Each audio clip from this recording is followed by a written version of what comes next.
Hello, hello mga kalami, masiramon. Ayan, nakita nyo, ito yung scallop. Wala na siyang shell. Ito na siya. Ayan, natanggalan na ng shell. Yan ang ating gagawing menu for today.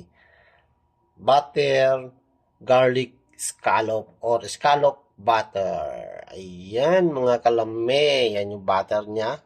Mayroon tayong corn, onion, bell pepper, garlic, and fried garlic, then ginger para sa ating pagpapakulo nito. Papakuluan natin yan ng pineapple juice. Yan, after na-reduce yung pinaka-pineapple juice niya, lumambot, isusutay naman natin yan sa butter. Ayan ang mga ingredients para sa ating scallop butter. Yan, mga kalame, may oyster sauce pa yan. Tara, simulan na natin. Yan. Pakukulaan natin to sa ating pineapple juice. Yan. Nahugasan na natin yan. Pineapple juice. Hanggang sa ma-reduce yung ating pineapple juice. Mawala-wala lang sa. Ayan siya.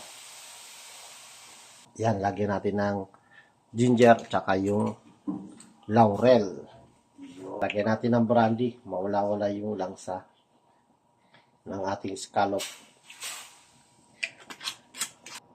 Then, salt. Lagyan na natin.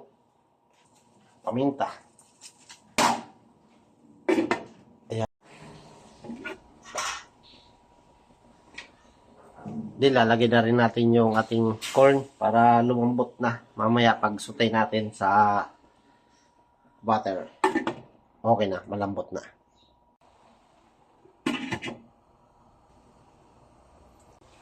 Okay na to. Dry na natin. Transfer natin dito. Ayan, ito na yung ating scallop and then yung ating corn.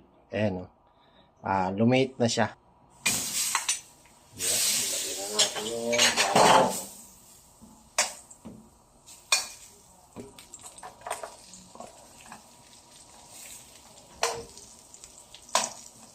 Then, sabay na natin yung onion and bell pepper.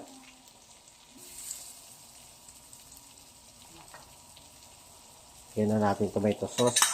Sabay-sabay na natin yan. Lagay tayo konting turmeric.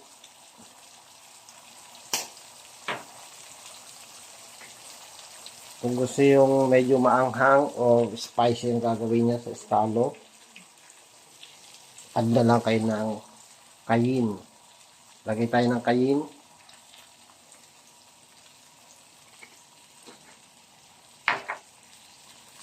Paprika. Para mapula-pula ang ating.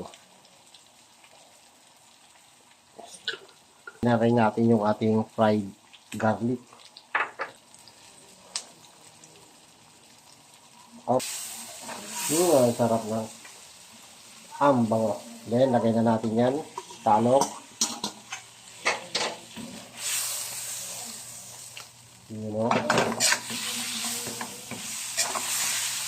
Tayo ng black pepper.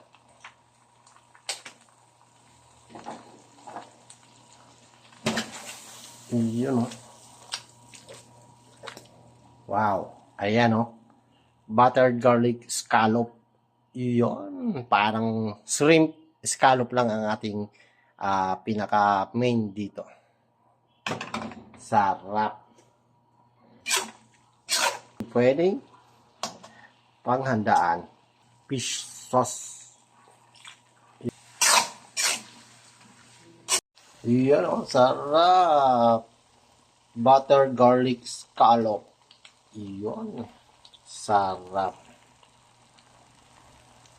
Mapapa-extra rice ka nito.